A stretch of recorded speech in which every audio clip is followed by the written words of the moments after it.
여러분 안녕하십니까? 광주 MBC 뉴스투데이 시작합니다. 먼저 오늘의 주요 뉴스입니다. 광주 지역의 대규모 단수 사태를 불러온 정수장의 낡은 밸브 문제는 이미 3년 전 자체 용역에서 2차례나 지적된 것으로 확인됐습니다.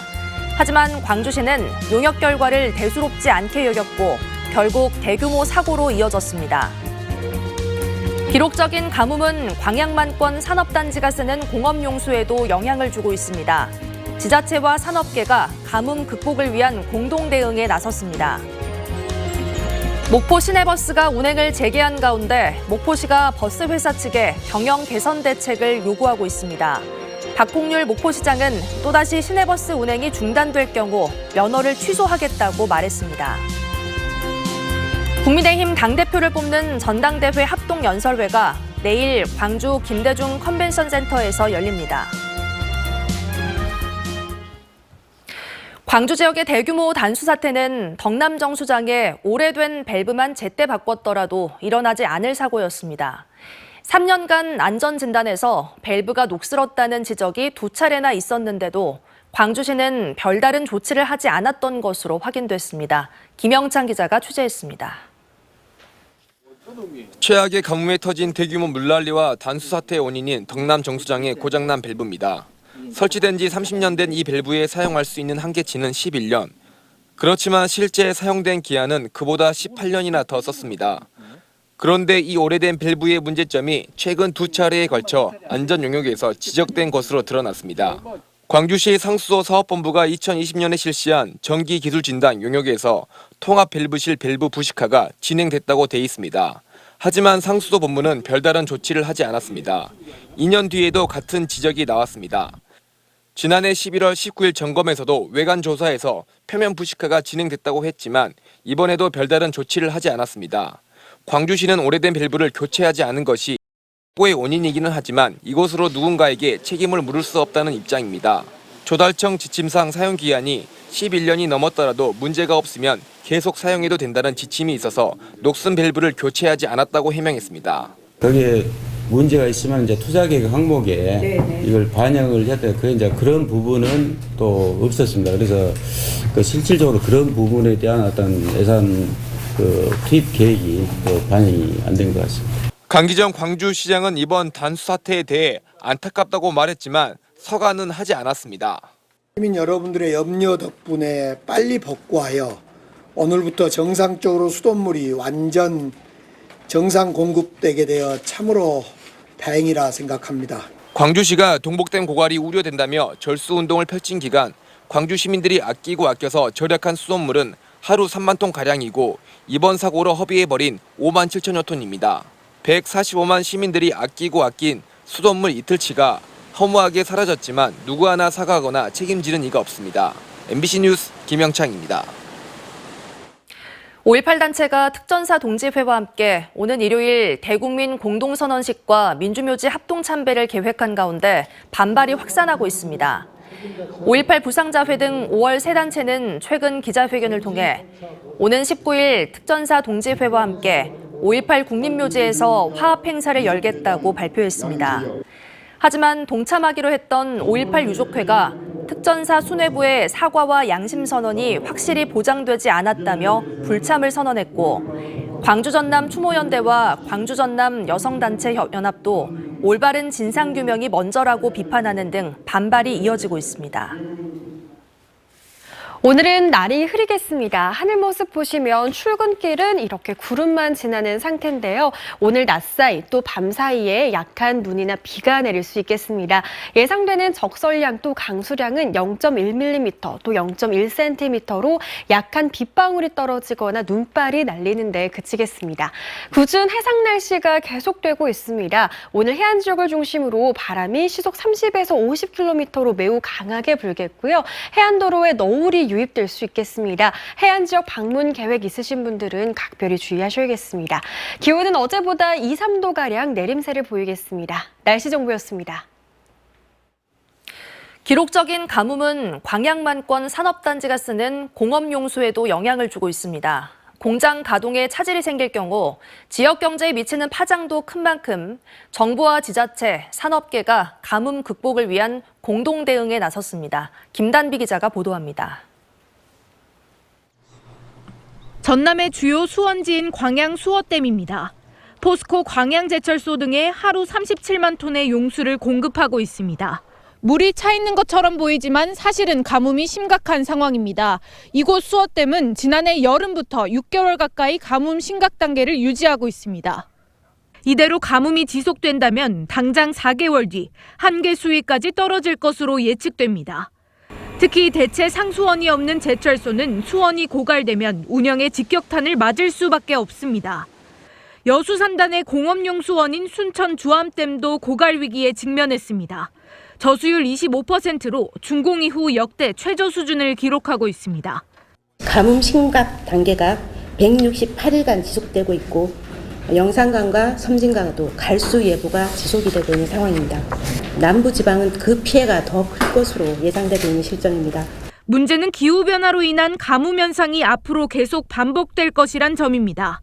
정부와 지자체, 산업계가 공동 대응에 나선 이유도 이 때문입니다. 이들 기관은 기업의 공업용수 10%를 절감하고 공장 폐수를 재이용하는 등 안정적 용수 공급을 위한 장기 대책을 마련하기로 협약을 맺었습니다.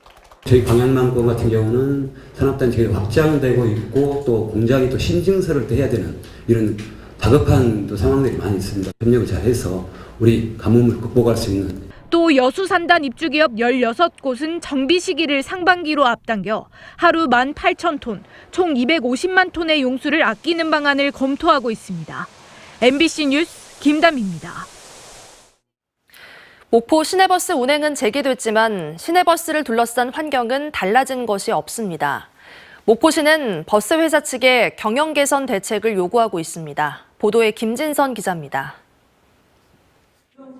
태원유진 이한철 회장은 버스 운행 재개 방침을 밝히는 자리에서 다시 버스가 멈출 수 있다는 가능성도 부인하지 않았습니다. 다만 버스가 멈추지 않도록 노력하겠다는 원론적인 의지만 수차례 확인했습니다. 앞으로 목포 시내버스 운행 중단이라는 초유 사태가 발생하지 않도록 최선의 노력을 다하겠습니다. 하지만 목포시 입장은 여전히 강경합니다. 버스 운행 정상화는 단지 협상 테이블을 만들기 위한 전제 조건이었을 뿐이고 앞으로가 더 중요하다는 겁니다. 많은 시민들께서 이번 운행 재개 조치가 사측의 경영 개선 없는 일시적인 미봉책에 불과해 운행 중단이 되풀이되지 않을까 우려하고 있습니다. 태원 유진 측은 목포시가 올 상반기 시내버스에 지원하기 위해 마련한 46억 원의 재정지원금을 일시에 달라는 입장. 하지만 목포시는 월별로 나누어 지급할 계획입니다. 버스회사 인건비, 가스요금 등을 충당하는 데 재정지원금이 소진된 뒤 또다시 버스가 멈출 가능성을 배제할 수 없기 때문입니다. 목포시는 이한철 회장에게 획기적인 경영 개선안을 요구하며 또다시 운행이 중단될 경우 법적 대응을 예고했습니다. 또다시 시내버스 운행이 중단될 경우 시민의 교통권을 최우선하여 즉시 사업면허 취소라는 특단의 조치를 취하겠습니다. 이한철 회장은 노선권에 대한 사유재산권을 분명히 하고 있어 목포시의 면허 취소 조치가 이뤄질 경우 장기간 법적 다툼이 불가피한 상황입니다. 다만 이 회장은 목포 시내버스 인수자가 나타나면 회사의 채무 300억 원을 자신이 감당할 수 있다며 여지를 남기고 있습니다. 누가 제 회사를 인수한다고 오시면은 정말 제가 과감하니 포기할 건 포기해 주고요. 제가 회사에 지금 들어가 있는 돈 100억이 됐든 150억이 됐든 과감하게 제가 포기해 줄 수 있습니다. 목포 시내버스 운행이 다행히 재개됐지만 목포시와 태원 유진의 관계는 더욱 경직되고 있습니다. MBC 뉴스 김진선입니다. 정수장 밸브 고장에 이어 이번에는 지하철 공사 현장에서 상수도관이 깨지는 사고가 났습니다. 공사 중장비가 상수도관을 망가뜨린 건데요. 다행히 단수 사태로 이어지진 않았지만 아까운 수돗물 200톤이 땅속으로 또 사라졌습니다. 임지은 기자가 취재했습니다. 수돗물이 폭포수처럼 뿜어져 나옵니다. 장화를 신은 노동자들이 무릎까지 물이 차오른 공사 현장에서 수도관 밸브를 잠그려 안간힘을 쓰고 있습니다. 보시는 것처럼 지하 1대는 이미 물바다가 됐고 수도관 이음새 밖으로는 물이 펑펑 쏟아지고 있습니다. 광주 남구 백운광장 인근 도시철도 2호선 공사 현장에서 상수도관 사고가 난 건 출근 시간인 아침 8시 반쯤입니다. 땅을 파던 굴착기가 상수도관 위에 붙어있던 15cm 길이의 연결 부품을 보지 못하고 건드려 상수도관이 깨진 겁니다. 지속적으로 이렇게 강조를 하고 있습니다만 작업자가 살짝 눈에 안 보이다 보니까 살짝 작업을 하는 데 있어서 미스가 있었던 것 같습니다. 인근 상가와 주택은 급히 다른 관로를 통해 물을 공급받아 단수 조치로 이어지지는 않았습니다. 이틀 전 덕남 정수장 사고처럼 수돗물이 도로로 넘치지는 않았지만 아까운 수돗물 200톤가량이 땅속으로 사라졌습니다. 현재 누수 지점은 이 V지만 근데 반대편에서 밸브를 잠가진 밸브를 열어서 물을 단수 없이 물을 공급하는 라인입니다. 60톤 정도 양을 생각하고 있습니다. 시간당. 광주시 상수도 사업본부는 재발 방지를 위해 자체적으로 사고 원인을 조사하는 한편 건설사 측에 복구 비용을 청구한다는 방침입니다. MBC 뉴스 임지은입니다. 광주경찰청 강력범죄수사대가 20대 청년 노동자가 일하다 숨진 사고와 관련해 광주의 한 제조업체 공장장을 사고 발생 3개월여 만에 입건했습니다. 광주 광산구 평동산업단지에 위치한 삼성전자 협력사 공장에서는 지난해 11월 7일 밤 9시쯤 근무 중이던 20대 노동자가 1.8톤 무게의 철제 코일에 깔려 숨졌습니다.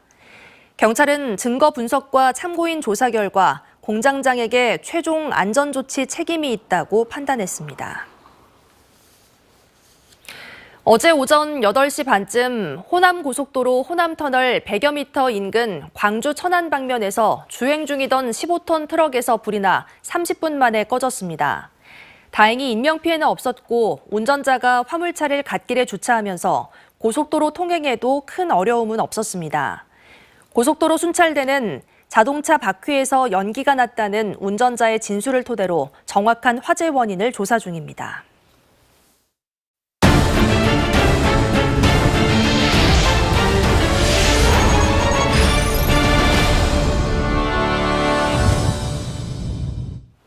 전남개발공사가 공사 설립 20년 만에 처음으로 주택사업에 뛰어듭니다.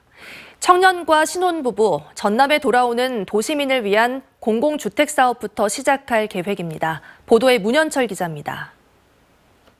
대규모 토목이주의 택지 개발과 위수탁 사업에 주력했던 전남개발공사가 새로운 도전에 나섭니다. 공공주택사업, 지자체와 손잡고 청년과 신혼부부를 위한 수요 맞춤형 임대주택을 짓기로 했습니다. 올해 광양 칠성과 목포 서산동 보리마당 등이 사업 대상지로 꼽혔습니다. 전남에 정착하는 도시민을 위해서는 노후주택과 빈집을 고쳐 공급하고 이를 마을 정비 사업과도 연계할 방침입니다. 정주 여건이 다른 도시와 농어촌에 각각 특화된 다양한 주거 모델을 개발해 공급할 계획입니다. 저희 전남개발공사는 그동안 미진했던 도민들의 주거 문제 해결을 위해서 적극 참여하고 공공 디벨로퍼로서의 역할을 강화할 계획입니다. 특히 청년이 돌아오는 전남을 만들기 위해서 지역별로 청년주택을 중점적으로 추진할 예정입니다. 중형 면적 이상의 공동주택 사업도 구상하고 있습니다. 공사가 개발한 택지에서 공동주택을 공사 자체적으로 짓거나 민간과의 공동사업도 추진하고 있습니다. 이런 주택사업을 도맡을 부서도 신설했습니다. 전남개발공사가 공익과 공공성을 추구하는 종합부동산 개발 사업자로서 지역 소멸 위기에 대안을 찾는 지방 공기업으로서 공사 설립 20년 만에 첫 도전하는 주택사업의 성과가 주목받고 있습니다. MBC 뉴스 문현철입니다. 고흥군은 전남의 다른 시군에 비해 고속도로와 철도망 등 기반시설이 부족해 접근성이 크게 떨어지는 상황인데요. 지난해 말 광주에서 나로 우주센터를 잇는 고속도로 건설에 물꼬를 튼 데 이어 고흥군이 올해는 철도 건설 계획을 밝혀 성사 여부가 관심입니다. 최우식 기자의 보도입니다. 공영민 고흥군수가 올해 신년사에서 고흥 KTX 구상을 처음으로 밝혀 화제가 됐습니다. 더 나아가 올해 자체 예산으로 용역을 하겠다는 구체적인 계획까지 발표했습니다. 그동안 고질적인 문제로 지적되어 온 접근성 개선의 기대감이 한껏 고조될 수밖에 없습니다. 지난해 말 광주에서 고흥읍을 거쳐 나로우주센터까지 87km를 직선으로 잇는 고속도로 건설이 정부 예산의 용역비 3억 원이 반영되면서 현실화된 데 이어 이번에는 철도가 관심사로 떠올랐습니다. 경전선 벌교역에서 51km의 지선으로 고흥역과 녹동역을 연결하고 순천역을 경유하는 KTX를 끌어온다는 겁니다. 올해 자체 용역 결과를 가지고 2026년까지 10년간 추진될 제5차 국가철도망 구축계획 반영을 내년 초에 건의한다는 계획입니다. 이럴 경우 서울에서 고흥까지 3시간 이내로 연결됩니다.